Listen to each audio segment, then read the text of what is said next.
Welcome to the Mouseion of Alexandria.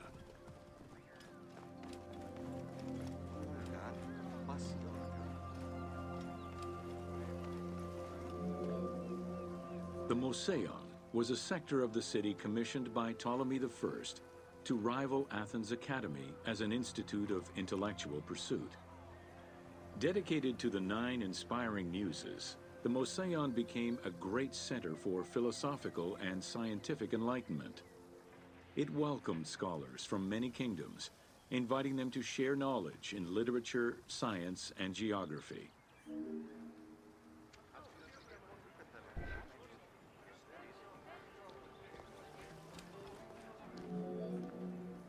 The Mouseion was designed so that its buildings and grounds would accommodate free thinking, debate, and presentation.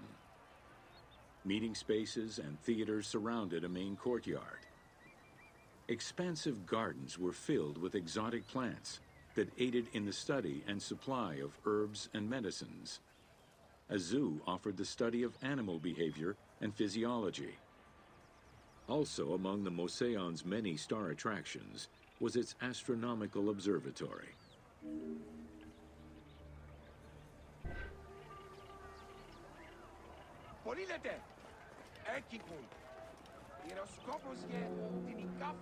Herophilus was a physician who lived most of his life in Alexandria. He was able to perform the dissection of human cadavers on a large scale due to the permissiveness of the city in such matters. Among many other discoveries, he learned that the brain was central to the human nervous system. He also extensively mapped the blood system and measured the pulse with the aid of a water clock. It is reported that in his thirst to understand human anatomy, he performed 600 vivisections on live prisoners.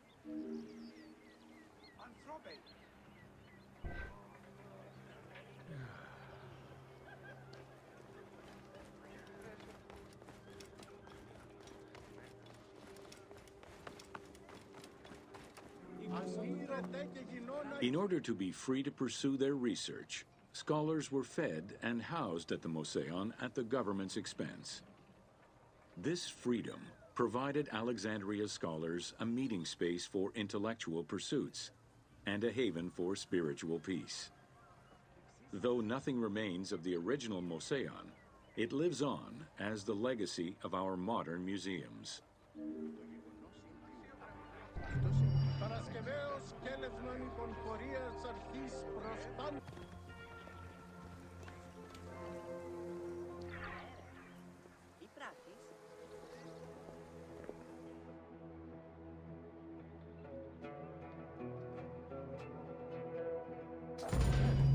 Welcome to the Great Library of Alexandria.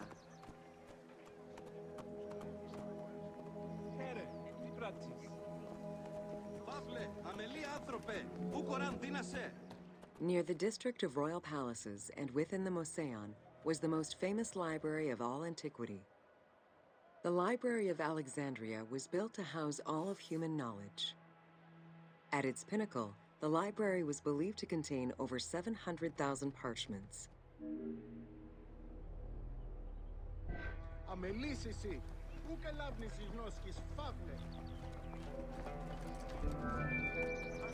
Throughout the centuries, fires and wars between Christianity and paganism destroyed the library, leaving nothing behind. The loss of the building, and more importantly, its vast collection, is immeasurable. As no descriptions are available, the team's rendition of the Library of Alexandria was inspired by the visuals of the Library of Chalcis at Ephesus.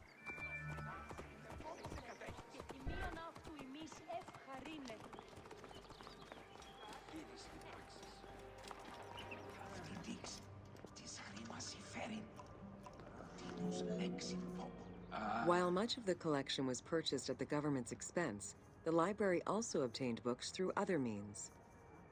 Any books owned by travelers coming through the city were seized to be copied for the library.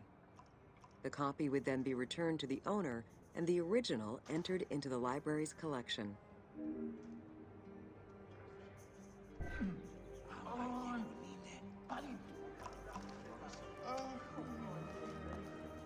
Είδες γαργυρινός που συμφέρει. Αν έρθει ο Αντώνιο Βαρές, αυτός γαρδώσει σου τις πράγμες.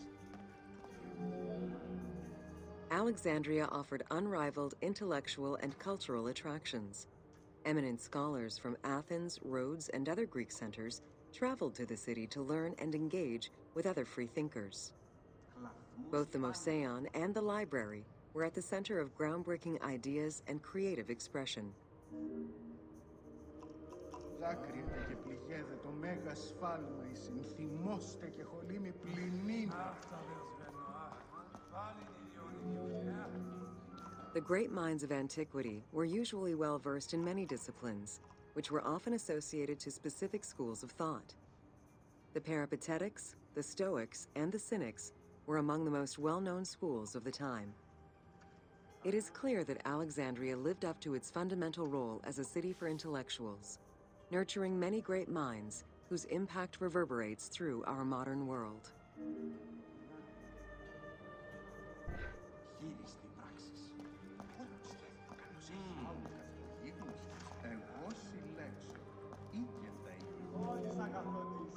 Hypatia of Alexandria was a Greek mathematician, philosopher, astronomer, and inventor. Though born in Greece, she eventually migrated to Alexandria, like many great minds of the time. It is there that she became the head of the Neoplatonist school of Alexandria.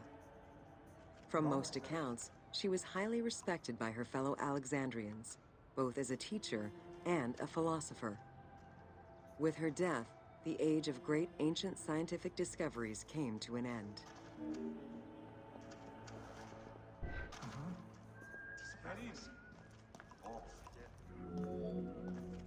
Callimachus was born in Cyrene and educated in Athens. After his studies, he moved to Alexandria to work in the Great Library.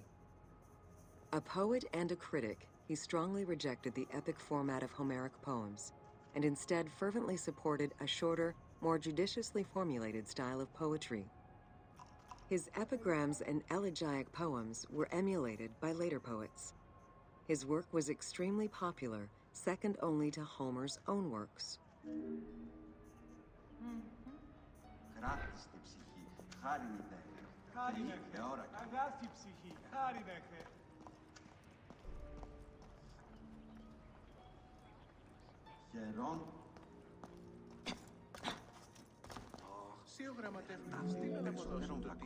It was in Alexandria that mathematician Euclid, the father of geometry, wrote the Elements, laying out the foundational work of what would become modern algebra and number theory. Euclidean geometry would become one of the most influential systems in the evolution of mathematics.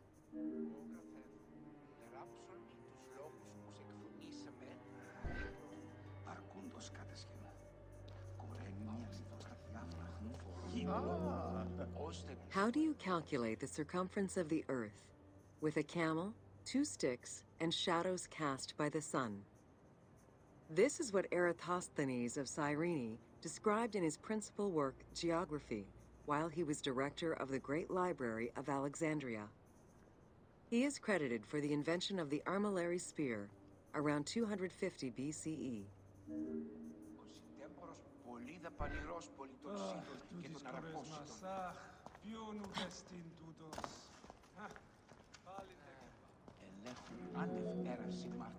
The earliest known and most complete armillary sphere of antiquity was the Meteoroscopion of Alexandria, with an imposing 9 rings compared to the 3 or 4 of most other astrolabes. Known as the zodiac Krikatoi amongst the Greeks, the Meteoroscopion was used to determine the location of celestial bodies around the Earth. Every self-respecting astronomer of antiquity would have sought to use this tool to better understand the celestial movements.